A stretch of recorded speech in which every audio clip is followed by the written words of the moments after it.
And so we're very excited about this. We ask that you keep your microphones muted, and that if you have a question, please raise your virtual hand or simply type it in the chat. We're going to be having some interactivity during the breaks. We've got commercial breaks here and there, not too many, but we are very excited about that. And then we're recording. So good news is none of your faces, none of your names will show up. Everything's blurred, but it will be on the YouTube channel in about a week. So that's going to be helpful. Just be sure you're always signed up. We've got a new QR code that will show at the end of class that will have all of your ways to make sure you're signed up for future classes. So if all of a sudden you don't see it on the My Chart, it's because you need to send us an email at bariatricsupport@slhs.org or simply scan the QR code. So let's see. Anything else? I think we've got it. This is Thanksgiving feast, and I'm going to send it on over to Jen. We're going to get started. Hey everyone, welcome to Thanksgiving class. It's November, we're here already. Christmas is bearing down upon us. I'm sorry if that's like a scary piece of information for you. I know I'm not feeling ready and it's coming. But today we're going to focus on Thanksgiving because that is the sometimes forgotten holiday. I think sometimes we can easily breeze right over that, but it really can be a wonderful holiday. Of course, it's a little more food focused, but there are a lot of things that one can do to try and pull some of that focus away from the food. Amber's going to talk about some different ideas that are pretty cool, but we do want to have some nice, tasty food, right? That is part of the holiday. It's part of our way of kind of celebrating together and being thankful for what we have. But sometimes these kind of meals and gatherings can be a little bit intimidating, especially if you have had a weight loss surgery, if you are trying to lose weight, if you are trying to stay on track with certain food choices. So we've got some good options for you today to still fit in with some fairly stereotypical kind of Thanksgiving dishes, but try and tweak a few of them, adjust a few of them, maybe, have a little bit of a different kind of a choice there to still make you feel like you're on track, but enjoying the food. So it was really the goal for us today. We like good food. We want it to taste good. We want to feel good after we've eaten it. And that a lot comes from just how good the food is that you are choosing to eat. So let's go ahead and start off. We are going to start off with actually a side dish because I want to get this into the oven. So we have a roasted broccoli with salami and Parmesan. Maybe that'll sound a little odd, but I'm telling you, it's really, really good. Like Amber is nodding her head yes over off to the side. It is really, really good. And roasting is really nice because it kind of tempers down some of the more powerful flavors in some vegetables, including broccoli. So I've got my bowl of broccoli here. I cut it up into roughly bite-sized pieces. You can buy the head of broccoli or you can get the 12-ounce bag. I bought the bag and chopped them up a little bit more. So I've got that in here. And then what we've got here is a whole shallot. Chop that up as well. We're going to sprinkle that in here. If you don't have a shallot, or if you don't want to buy a shallot, or if you already have a red onion, you could just use that instead. Probably a half of a small red onion, about maybe a little bit less. And that would work really well in this too, right? So it's going to have the same look and similar flavor to it. And then we've got to have our garlic, right? So we've got some garlic salt going in. We need a little bit of salt. And so we're just going to put the garlic and salt together and have it be garlic salt. That's what we're doing there. And then we've got to have a little bit of oil, right? We always want to have some oil for roasting. Basic ingredients anytime you're roasting vegetables is just going to be oil and salt. And that's your very, very basic. And then you can always add extra flavors to things if you want to, like different herbs and things. We're going to do that today with our shallots. And then, of course, with our salami and with our Parmesan. So we're just going to get this tossed together, kind of get the shallot and the salt interspersed throughout. And then we're going to put in our salami. So I've just got about 4 slices of here, just some kind of regular standard salami that you get at a deli. And I chopped them, I sliced them, and then I sliced them in half to make them just a little bit smaller so I could spread them out throughout the dish a little bit more. And then we're going to just toss these together as well. And then that's pretty much it. This is going to be one of the easier ones. This can be one of the more last minute ones that you can do, because once you get into the oven, you're probably looking at maybe 20-ish minutes in total, maybe a little bit longer. Depends on how roasted you like your broccoli. But what we're going to do is we're just going to spread this onto our parchment lined pan, or if you want to get one of those silicone sheets, that works really well also. And we're just going to spread it out. I'm going to try and make sure I get the shallots and the shallots and the broccoli all kind of spread out evenly here together. You do want to make sure that you spread it out. So if you've not done roasting before, if you have things clumped too close together, they steam a little bit more and you don't get that nice brown roasting kind of effect that you're looking for. And that really is what we want, because roasting gives it that kind of nice brown, almost a little bit of a caramelization, kind of cuts down any bitterness that might be in a particular vegetable. And it just tastes better. That's the bottom line. Just tastes better. So we're going to stick this in the oven. 375 is what we've got going there. And I'm going to set my timer for the shorter time period of 15 minutes. I got to find my timer here. And then, well, maybe I'm going to do it on this. Timer, 15 minutes. There we go. I'll say I could do it. I'll let you do the next one, Amber. All right, so we're going to let that sit in there for 15 minutes. We're going to pull it out. We're going to sprinkle on our Parmesan. We're going to put it back in for about another 5 minutes.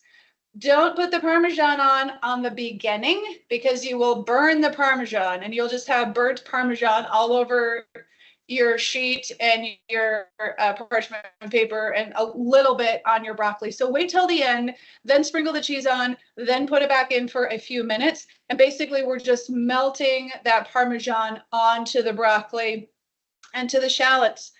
And then what we'll do after that is done is we're going to put a little bit of a balsamic drizzle or a glaze, right? So you have some options here.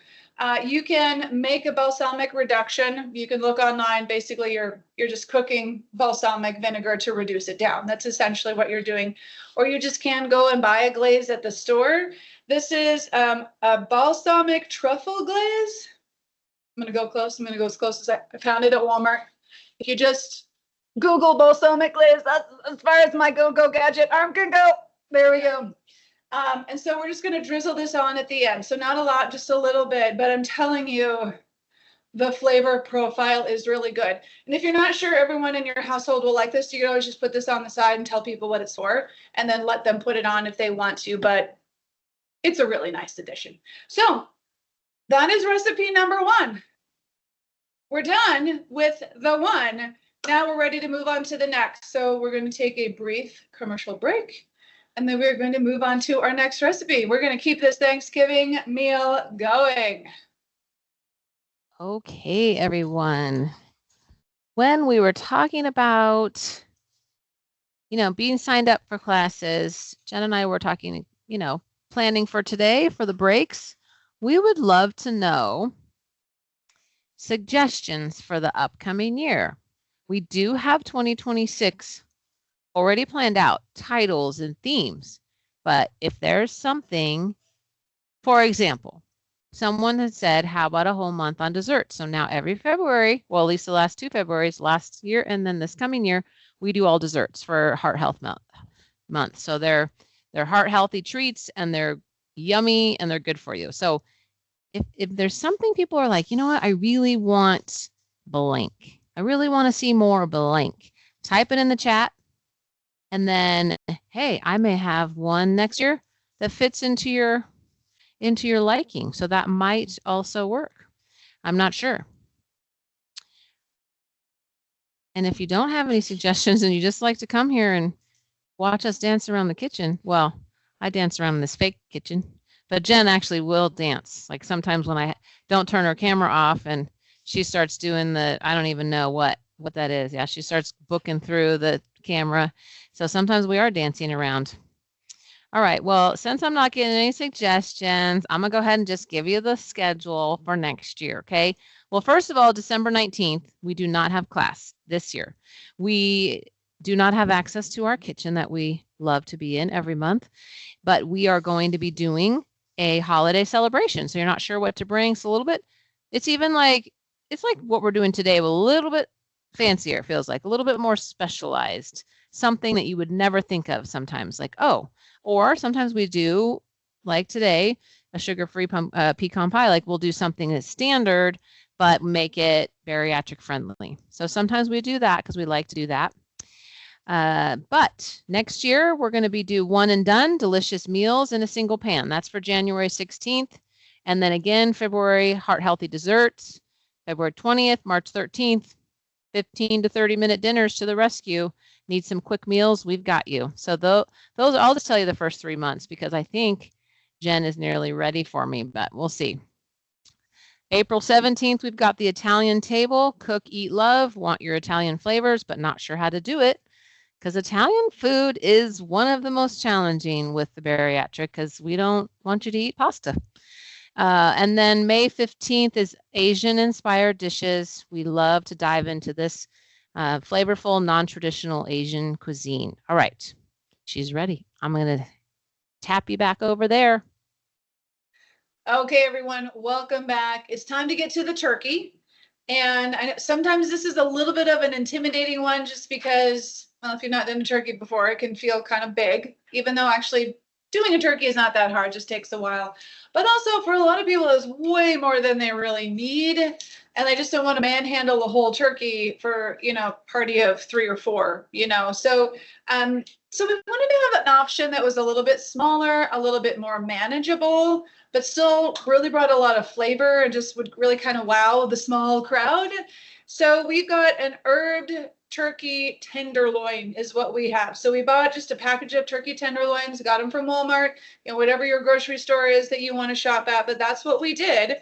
And basically we are just going to herb these suckers up, and we're going to go ahead and just sear them on the stovetop, and then they're going to go into the oven as well. And the nice thing with this is it's smaller, so it doesn't take that long to cook. You don't have to have a turkey in the oven for hours or in the smoker for hours or however you like to do it. These guys, after the herbing and the searing, they're 15, 20 minutes, right? And they're done. So really don't need a lot of lead time to get this guy ready. But there's a little bit of prep involved. So basically what we've done here is we have just paper towel dried our turkey tenderloins and rubbed them down with a little bit of oil. So they got a little bit of a massage this morning. And so they've got the oil that's going to help all of our herbs stick to it. And then we've got our herb blend right here. So we've got some rubbed sage, very stereotypical herb that tends to go with turkey really, really well. And then we've got some thyme, some paprika, garlic powder, onion powder, salt, pepper, right? So some of the more basic ones. And I'm just gonna get this mixed together. So what I noticed with this recipe is there's just a ton of flavor with it because you've got a much smaller piece of the meat, and then it's just totally surrounded with all of the herbs on it. And I mean, I pulled it out of the fridge and ate it cold as leftovers. So it was really good. In fact, I think I'm going to make this one for my own Thanksgiving is what I'm going to do. Okay, so we've got our tenderloins here. We're just going to go ahead and sprinkle on the herbs and the spices. We're going to get this guys covered really well. Yes. And this is 12 ounces of turkey. The tenderloin package that we got actually had 24, so you could always double the herbs if you wanted to, and just make all 24 ounces of it. Freeze some, or if you are going to have more people, maybe you need the 24 ounces. But it's still not super huge, right? So it's not a whole turkey. So you're getting away again with less and a much smaller cooking time, if that's more of what you need for the size group that you're going to have. And is the pan okay? Sorry. Yes, okay. I think the pan is fine. Okay. Amber's worried about the pan. I just have a better sense of smell than you.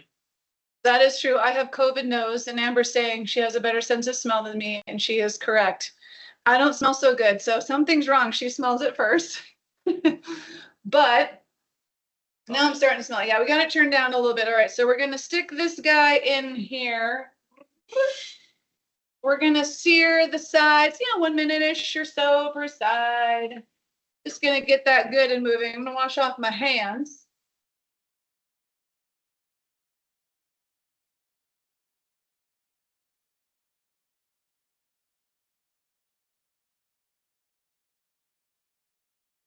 And while that is searing, I wanted to talk about some of the other recipes that we are doing, not doing today. Right? That sounds weird. We wanted to provide a lot of recipes for you guys in the recipe deck today, but we knew we weren't going to have time to make them all. So there's a couple recipes that we just have included that we have done in the past that we know are really nice and can fit really well with Thanksgiving. And then we did a couple recipes, just pre-prepped them so that you can still see them. And we can show them to you here at the end of class. But first of all, we did come up with a low carb gravy. So normally gravy takes a certain amount of flour to really thicken it up. In this case, you're going to have some of the same components of the gravy. We're going to have the broth. You can pull off turkey drippings if you do have them. We've got a little bit of flavor going in. So we actually use some tamari, soy sauce, or coconut aminos to give a little bit more of that savory kind of a note to it. And then we use xanthan gum to thicken it. And this is something you can find now in standard grocery stores. Again, we bought ours at Walmart. I've seen it at Winco. You can buy it, pretty much anywhere. And then that is going to thicken. Woo, that looks good. Okay, that is going to thicken your gravy. So there's some things to know about xanthan gum. It doesn't take a lot. So we've got a whole pot of gravy, 1 teaspoon of the xanthan gum. Okay, so that's one thing. If you add too much, it's going to be the blob. So, not the nicest gravy. So you want to make sure, follow the recipe, always go a little bit on the shorter side, see kind of how it thickens up as it's sitting there and cooling. But we tested the 1 teaspoon in this particular recipe, and that worked really well.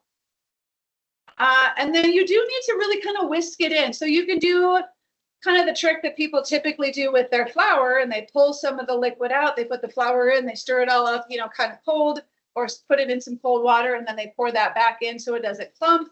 Or what I'll do usually when I'm using the xanthan gum at home is I'll have my amount that I'm going to use, and I slowly sprinkle it in, and I'm just like whisking as I go. So it's just a little sprinkle at a time until I get it all in. And if it clumps a little bit, don't let that concern you. The xanthan gum seems to continue to melt in or dissolve in. And we still got a smooth product in the end, even though it got a little clumpy initially. So it tends to work really well. And then that gives you that lower carb kind of product. All right, I think we're doing really good here, Amber. One of the other recipes that we tested, that we made is a cranberry sauce. So it is a low sugar cranberry sauce. We put a little orange in there, only we use an orange extract instead of orange juice so we can get the orange flavor without the sugar. Of course, we use a sugar substitute. And I'll tell you, I'll pull it out here real quick. We froze it. Thawed it. Tastes great. Nice and thick like you'd want it to be. It's got that sweet tart vibe with a little bit of that orange essence in there. So if you want to make yourself fresh cranberry sauce, you don't have to do it day of or day before. We did this 2 weeks ago. It worked out great. So a little idea for pre-prep if you want to, and if you want to have the fresh cranberry sauce, really, really easy. It all goes into a pot, you stir it, and it just cooks down, and then you're done. So definitely another good option for you. I think I'm ready to go ahead and stick this in. So the other 2 recipes I'll talk about here real quick. Oh, hold on. The broccoli is taking up all the space in the oven. How rude. Right? I know. Come on, broccoli. Get over. There we go. Scoochy. Scoochy, scoochy. Move over, broccoli. There we go. All right.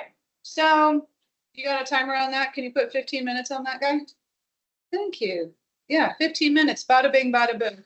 Temp it to 155. You're good. When that comes out, make sure you cover it with some tin foil for at least 10 minutes. And that will finish a little bit of cooking, but that will keep all the moisture in so you don't get a dry tenderloin. Works, again, really, really well. Easy little step to do at the end.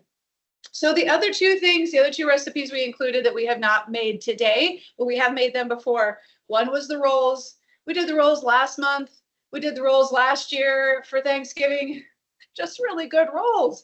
And it's the cheese, so it's the melted mozzarella with the cream cheese. It's got the almond flour. It's got a little bit of garlic in there. And we just made little rolls and put them in the oven. Easy peasy. So we included that recipe in the whole set.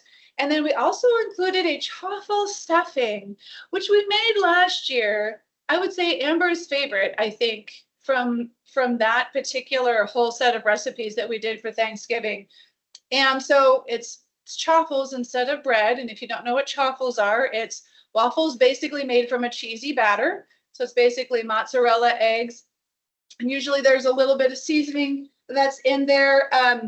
Very, very basic, and you can just stir it all together. You can pop into the blender and blend it so it's a smooth batter, and then you put it in your waffle maker and it bakes like a waffle. And then you can chop it up and kind of set it out to dry like you would with bread if you were making stuffing / dressing. We can talk about that kind of debate later if we want to.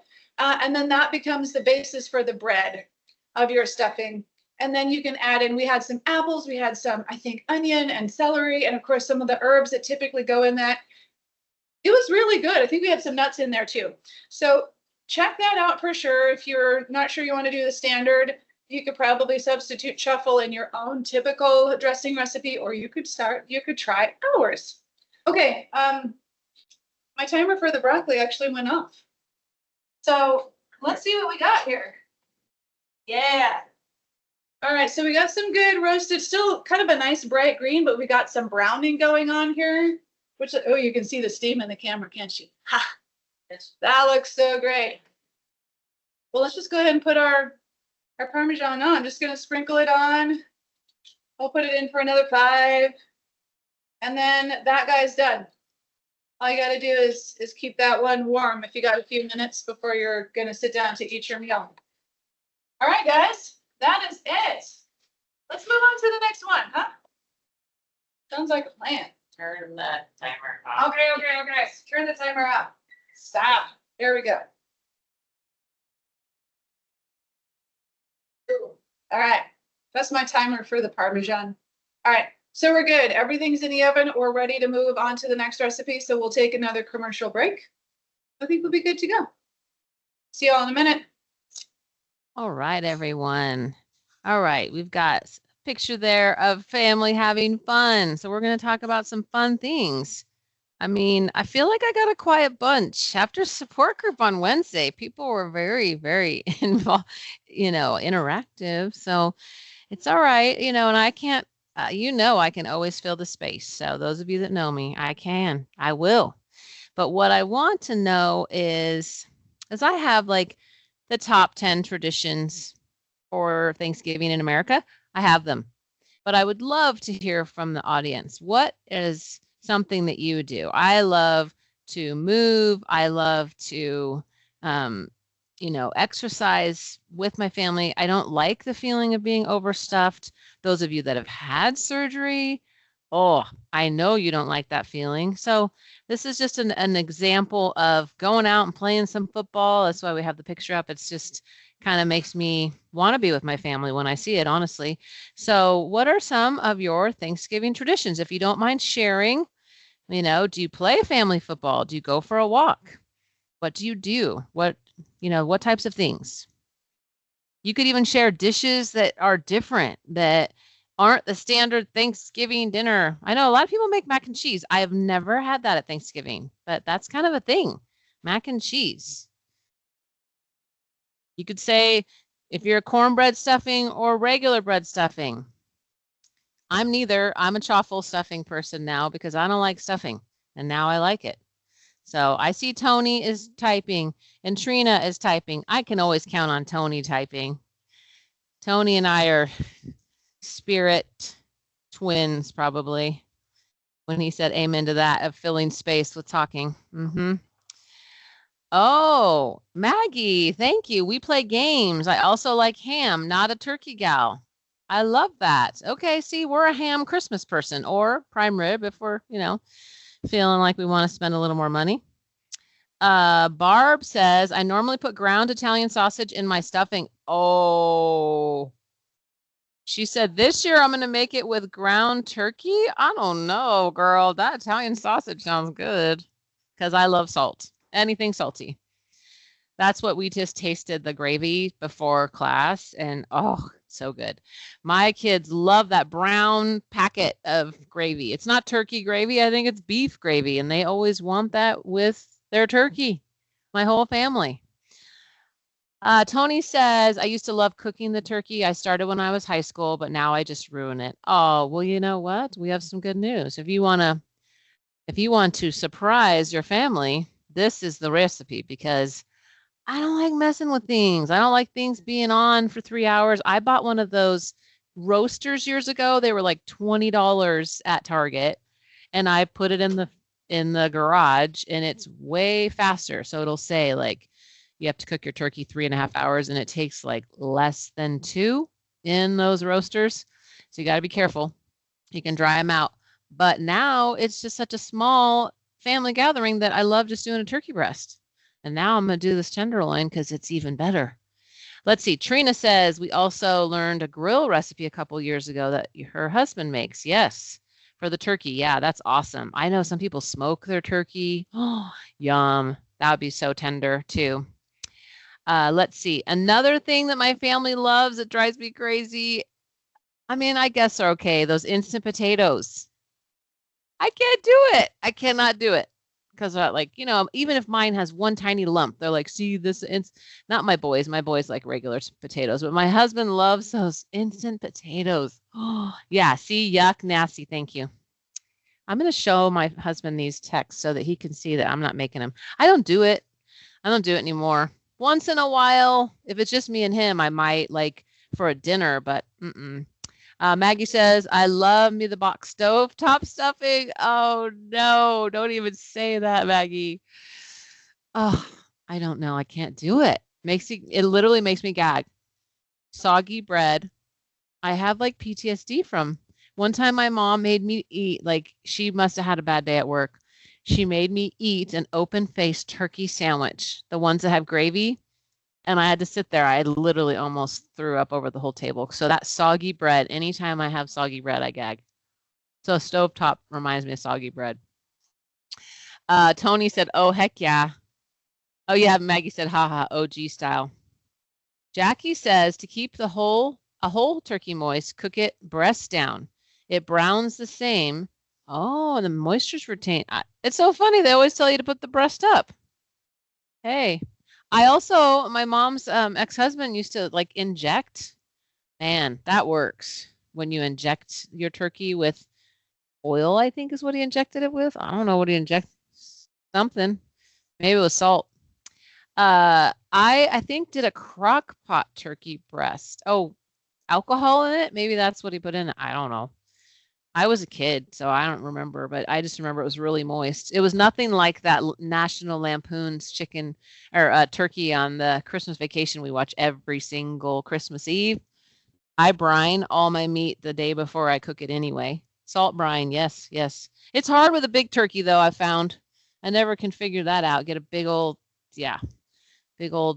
garbage bag, basically, to fill it with salt water in a cooler. It's kind of hard. That's why I don't do big turkeys anymore. Okay, I think Jennifer's ready. We've talked about a lot of things. Yay, I love talking about food. So that was fun. And yeah, we're going to move on to the next recipe. Yes. Let's see. One more comment. Brine, breast down, and butter with fresh herbs in between the skin and the meat. I've done that, but never breast down. I got to do that if I ever do a whole turkey again. When my family enlarges in the future, when we've got husband and wives and things like that. We're kind of in a flux of empty nesting and early adulthood. Yeah, I think influx is the right word. Okay, you guys, hey, what's up? We're back. A lot of fun traditions there and some good helpful tips because the turkey is like sometimes a thing, right? And you want it to be good. If you're gonna put that work in and all that time, you want it to be good.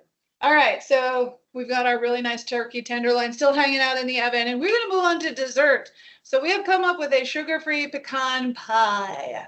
And we were really impressed with this. Turned out really, really good. And if you like pecan pie, you might want to give this one a try. So what we did first is we started off with our crust. Okay, almond flour crust. I know it's kind of hard to see in my white deep dish pan. There we go. Kind of see it there. So if you don't have a deep dish pan, it's fine, but it does really tend to fill up the whole thing. So if you can use a deep dish pan and not push it all the way up to the sides, it just gives you a little bit of extra wiggle room for the filling coming really all the way up to the top. So we par baked that. So we made that, we par baked that, meaning we baked it most of the way in the oven and then set it out to cool. And then what we've got is our filling here. So the filling is going to be butter and sugar. I mean, it's basically, this is a pecan pie. Only we've got sugar substitute. So we've got our brown sugar substitute and we've got our white sugar substitute. We use Swerve. So I think we use Swerve for the brown sugar and for the white sugar as well. So it's just granulated sugar substitute in here. And basically what you do is you cook this until it starts to brown and thicken a little bit. So a few minutes, you're kind of simmering it and starts to brown and thicken, kind of get a deeper color of brown. Then it's time to pull it off. I keep stirring mine because it's cooling, which is what you want, but then it's also getting kind of thick. And so what we're going to do now, you do want to let it cool off enough that when we put the eggs in, we don't cook the eggs, so that you don't have scrambled eggs in your pie, which is weird. So let's go ahead and get our eggs whisked in here. So we're going to add the eggs. This is going to help us kind of turn this into a little bit of that custardy kind of consistency that you get when you make a pecan pie. All right. Yeah. I may have let it cool a little too much. I don't know. It's a little thick here.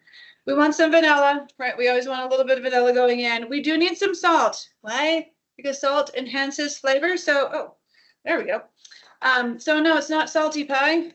It's just enhanced flavor pie, right? So that's what we want our salt for. All right, so we got that. Yes, all pulled together here. And then in our pie pan, we're gonna pour our pecans. So I got about 2 cups of pecans here. You can pretty much get the whole thing in there. I'm not gonna use quite all of them, but nearly. So really spread out across the bottom of your pie pan. And then we're just gonna pour this guy in. So hopefully you guys can kind of see. Yeah, there we go. So we're pouring it all in. We're gonna let that work its way through all the way, and the pecans are just gonna float up to the top, right? So I can't really. They look good, but can you put more in? Can I put more what in? Pecans? Yeah, I probably could. Amber wants more pecans. She's so picky. I mean, my goodness. What's a girl to do? I think I can, because we got room in the deep dish. And the pie crust one up higher. I'm gonna push it down in. Okay, all right. We are pecan laden. Yeah. So this one's gonna take a little bit longer, 35-ish, 40 minutes in the oven. You do kind of want to watch it near the end because you want it to bake through to the point where in the middle there's just a little bit of jiggle left to it, right? If you pull it out and the whole thing is solid, you went a little too far. It's still going to taste okay, but it's not going to be as good. So you want to pull it while there's still just a tiny bit of that jiggle, and it'll finish thickening up and cooking then, and then you'll have a really nice consistency. And of course, this is the kind of pie that you do want to allow to cool fully before you consume it. So making it the day before or that morning would be a good way to do it. But you know what we did? We froze it. We made one in our practice run. We froze it. We thought we're going to try this out. And the texture was still a little bit on the thicker side, but the flavor was still really good. So if you want to freeze your pecan pie or leftovers, you sure can. All right. So first of all, let's make room in the oven by getting our turkey out. Yes, our turkey is done. So we're going to go ahead and cover that. Where's my foil? Here it is. All right. We're going to cover this up just like that. So we're going to keep the moisture in. Don't grab it with your bare hand, Jen. Here we go. Yeah. Don't want to do that. All right, then we're going to put our pie in. And we're going to set our timer, and then we're going to move on. Bada bing, bada boom. So again, I like a pretty tasty, awesome dessert, but not too hard, not too much work. And another thing that you can do ahead of time, I kind of like to do some of this stuff ahead of time because I like to chill on Thanksgiving. That's one of my things. I don't want to spend all day in the kitchen because I don't want to. I want to hang out and relax with my family, play games, go for a walk, whatever it might be. I just don't want to be bound to the kitchen all day long. So any of these things that you can do ahead of time or take only a short window of time to prepare are really, really nice, unless your love language is cooking. And for some people, that is what they just really love to do on that day. And that is great too. So I think we're good there. I'm going to set a timer. Timer, 35 minutes, go. Oh, I could do it. Already got it. Too late. All right. So we are ready for one more commercial break. We're going to get to our last recipe coming up here, and then we'll be through everything. Then we'll be at the end of the show. All right, you guys, we're cranking it out. It's awesome. We're doing it. Go. One. Camera's on. Barb says that crust with the almonds and the pumpkin pie filling. Oh yeah, totally. We've done it. We've done pumpkin pie bars last year or the year before. I can't remember. One of the years. So it was like basically pumpkin pie filling, but in a bar form. I look green. That's fun. That's fun. I look green in my picture. Maybe it's just me, but I don't know what happened to my color, but I'm good. It's fine. I promise you guys I'm not going to vomit. It looks like I'm about to pass out. I wanted to spend this last break.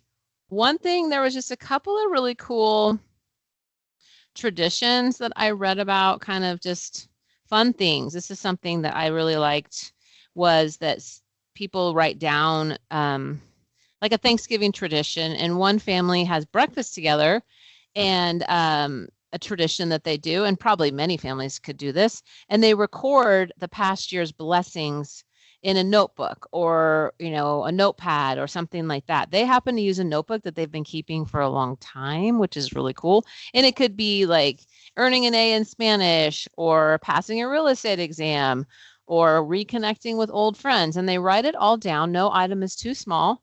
And then after they've filled out everything, pass it around, however they do it, then they look for the family journal, and they have lists from the past 30 years. And then there's tears and laughter thinking about how grateful a 4-year-old grandson was, or no, how 4-year-old child is now an adult, was grateful for a new bike or a swing set that they got given to them by a family at their church. And so they also look back at their first dog and the sweet memories of that sweet animal. Anyway, and then right, the turkey goes in the oven, and the table that they're sitting having breakfast at, because they have breakfast at the card table since the other one is set fancy for the dinner, and they put puzzles on it. And really the connection there is done in the morning before all the guests arrive and everything. And that's just with their immediate family. So I really like that one. That was my favorite one I read, because we do something similar to that. The other one was this woman makes bread rolls for everyone and has a fortune in the middle, or not a fortune. What is it? She puts a little message. Oh, and this author said now they put scripture in the middle and, read about the promises of God. But she puts like a little silly fortune in the middle of her bread rolls. I thought that was really cute. And then at Thanksgiving dinner, everyone goes around the room reading their silly fortune. I thought that was clever, very clever. So what types of things are you grateful for as we move into 2026? My youngest child will be graduating. So I'm grateful myself that, one, I love my job and I love the people I work with, but I'm also very grateful that I've had the opportunity to raise 3 boys, and my third one is about to make that next step. I can't believe it's going to be 2026 here in a few minutes, here in a couple weeks. So what are you grateful for as we kind of wrap up 2025? Because we won't see you next month for this class.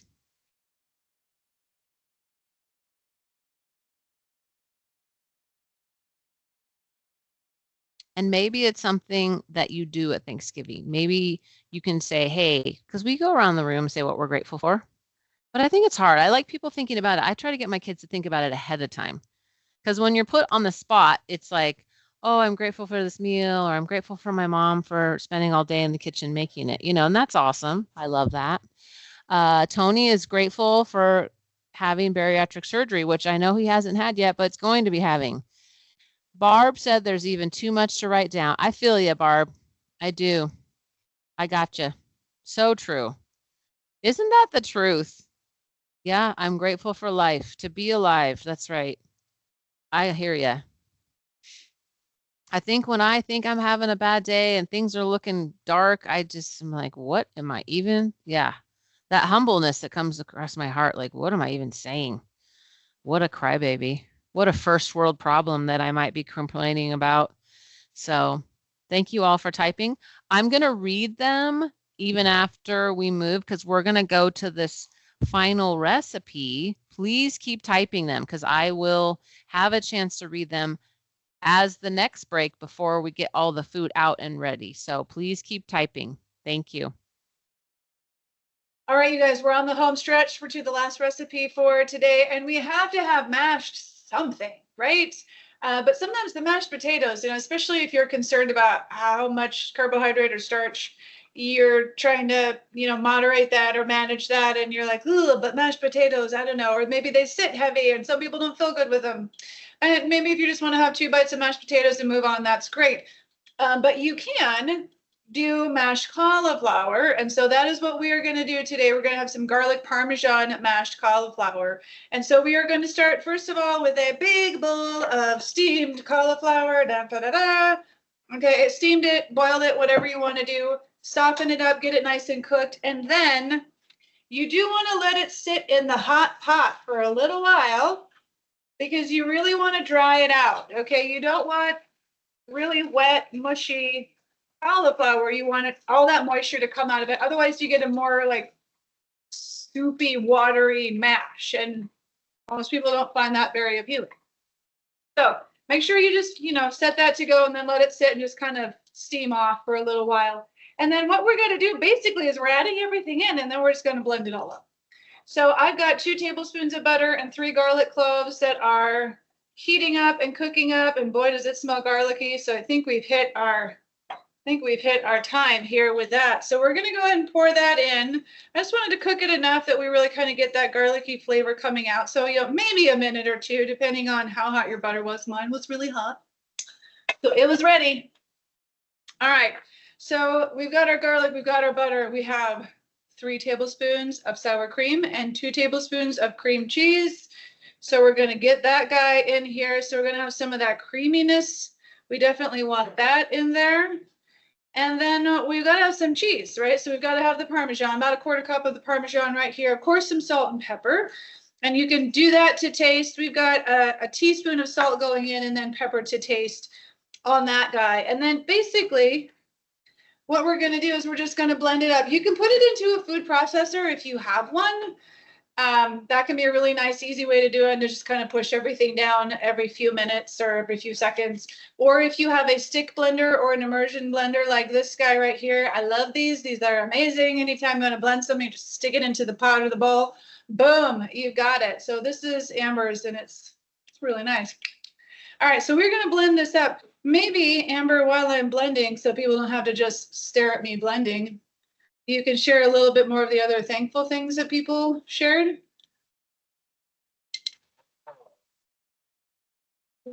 I absolutely can, but I'm going to mute you for a second. You got it? Well, no, just because I don't want reverb from my voice. So I'm going to read, yes. Trina says, I'm grateful for my family. My 7 kids are all adults now, and I have 5 granddaughters.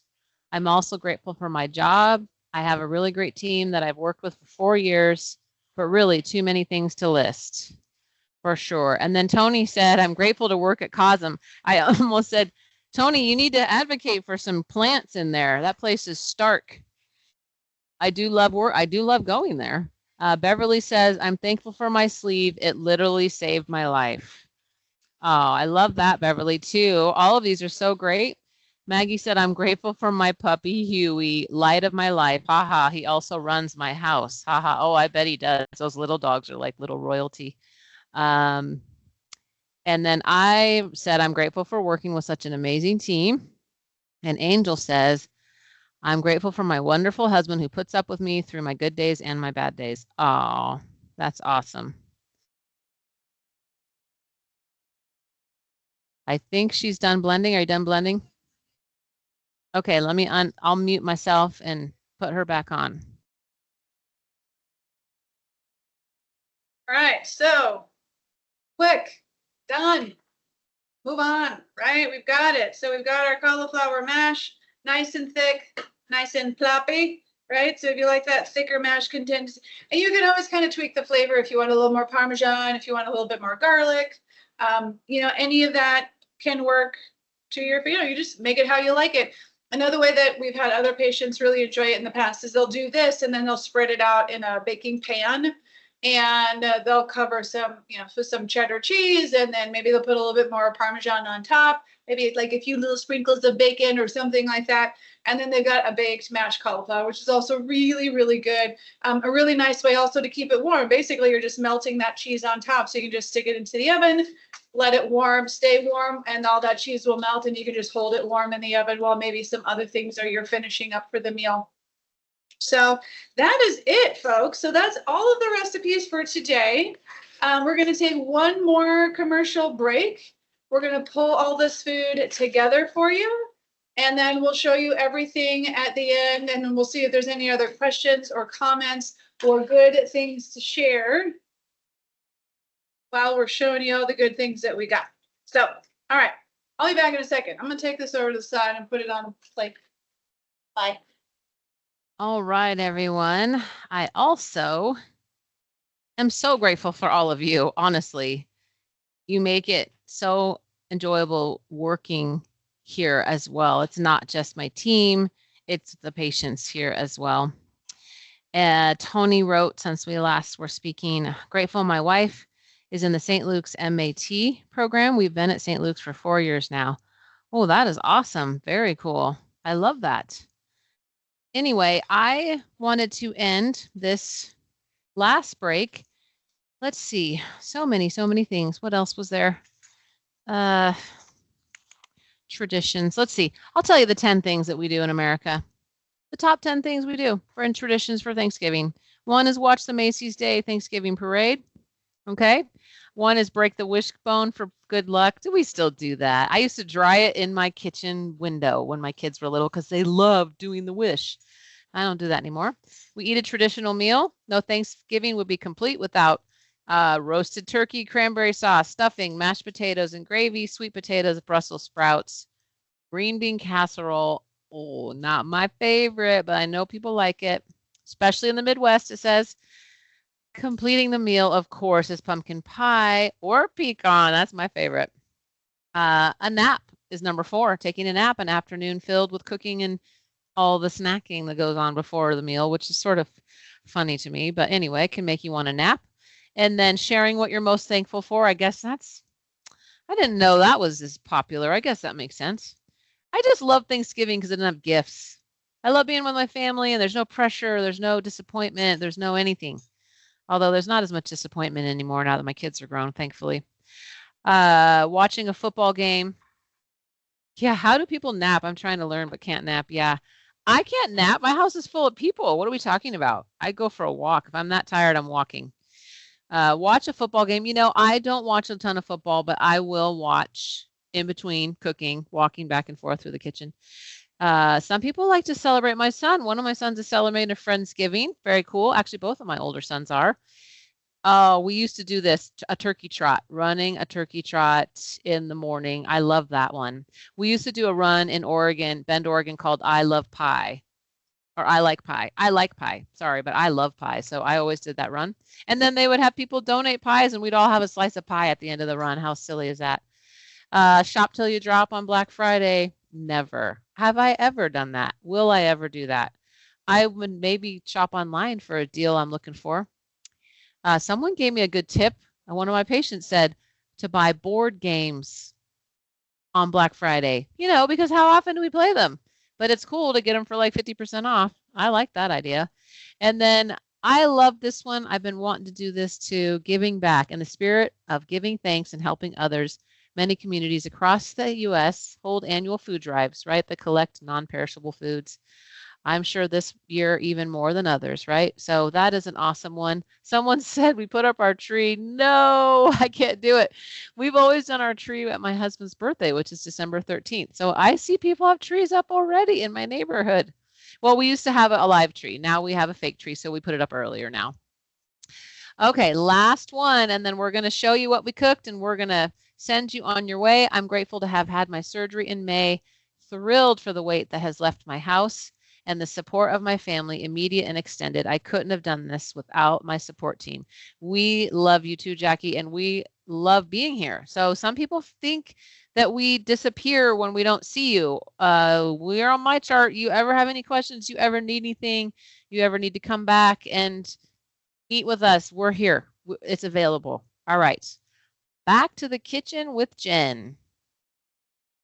All right, we are here at the end. We've got all the good things ready to go, and I'm ready to have some of this after we sign up. So it smells really good in here. So let's take a look at what we made today. We started with the broccoli, right? We got the roasted broccoli with the salami and with the Parmesan, and then I put that little drizzle on at the end, and yeah, you can kind of see that there. So really nice, all that nice, cheesy, really, really good, very nice flavor. The adults are going to love it, and any child with a decent palate, most likely. What did we do next? What did I do next, Amber? Oh, the pie.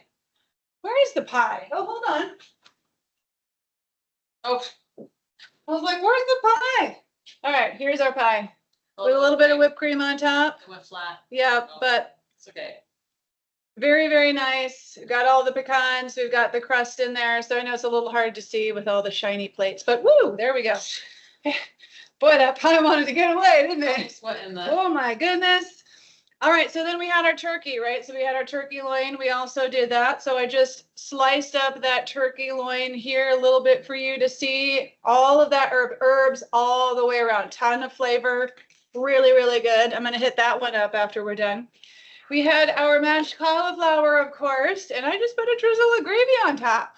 So we've got our gravy. Size. That is not a serving size. Yeah, good grief. This is like a serving platter. 3, yeah. I mean, that's funny. I know, it looks funny, but there it is. Ta-da. And there's our little bowl of gravy that we've got to go with it. And then, of course, we've got our cranberry sauce as well. And then you have the recipes for the rolls and for the chaffle stuffing. So I hope you guys enjoyed today. I hope you guys feel like there was some recipe here that was worth trying in your home. A lot of flavor here, so we're not shorting you on flavor, but we're still having a lot of good, healthy foods coming in. And yeah, we want to have that balance, right? We want to have some fun, want to enjoy ourselves. We don't want to totally, I guess, blow out the budget, as they say, or just feel really crummy because of eating something that just doesn't agree with you anymore, just doesn't make you feel good. So happy Thanksgiving to all of you from me. I know Amber will give you her own little Thanksgiving goodbye, but really appreciate you guys hanging with us, coming and watching, interacting. It's so fun to just see all of the comments and ideas and things that you guys share with us and with each other. So thank you so much for doing that. We really do appreciate it. And I will pass it along to Amber. All right, everyone. So I've got to wrap up with telling you where to find everything. Of course, I got that QR code at the end too. I was trying to find like a GIF. Oh no, like, no, I'm not crying. You're crying. One of those funny ones, but I found another one. Just, you guys are all awesome. Seriously. And we're not just saying that. Like, it's true. We actually really love our patients and love our work. So we do have these recorded. So if you have a family member or a friend that's interested in our cooking classes, or by chance you'd want to watch us dancing around the kitchen again, I can't imagine, but you might. You go to St. Luke's Health System, you see their new logo there. So it's not the Blue Cross anymore. It's just a St. Luke's light blue, dark blue. And you click on playlist. And then under playlist, you click on bariatric nutrition, view full playlist. If you click on bariatric nutrition, it'll just show like the latest class, one, the video. But if you do view full playlist, it'll show all of our list there. Here's that QR code I was talking about. So this is how you can register for the healthy living class. We have 2 more weeks left for vitamins and minerals, the unsung heroes. We have our habits class in January is so good. So, and good news is we're going to have all this stuff on. I already have the gut class. I just got word during this class that it's all on YouTube. So my healthy gut for July class is on YouTube. 4 weeks of it. We're going to have some mindful exercises that Angie, we're going to get those up before Christmas so that you can have some mindful exercises, some ways to, keep that anxiety in check. And then after a little while here, probably before the habits class even, we're going to have some habits classes up and some exercises to do to build healthy habits, because it's really a process. It's not something that happens overnight. Some of you have already worked really hard and you're still working, right? And let's see, the last thing is, bariatric support group. Yeah, so the healthy living is every other Tuesday, every other month. So we got November, January, March, May, July, September, November, always. Those are the same months we always do. And also the support group is the second Wednesday of every month from 5 to 6 p.m. And this one is always very interactive and fun. And a lot of people are shy. And then sometimes people start talking and it's good. So we are excited for this. If you don't scan the QR code, you can also email us at bariatricsupport@slhs.org. It is turning 12. We did it, Jen. We got done on time. Thank you all for sharing your meal ideas. I didn't get any cooking class theme ideas. So you know what? We've got what we've got. A lot of people want fast dinners or cooking for one. So we are doing that, the 15 to 30 minute dinners in the March, and then the one and done single pans. We always do beat the heat in July, garden fresh goodies in August, because we've got to cook with what we've got in our gardens. Yeah, that's it. Oh, someone's typing. Maybe we're going to get an idea. Like, what are we going to say? We've done a snack class, Mexican May. Barb's really pushing for the Cinco de Mayo in May. We've never done a Mexican food theme. I mean, honestly, I could eat it every day. So I'm always down with that. We could definitely do that. That's soon enough. We might be able to change it, right? Because it's May. April for May. Oh, do it in April for May. Oh, okay. Well, look for that in the schedule. Thank you, Barb. All right, team. We'll see you later.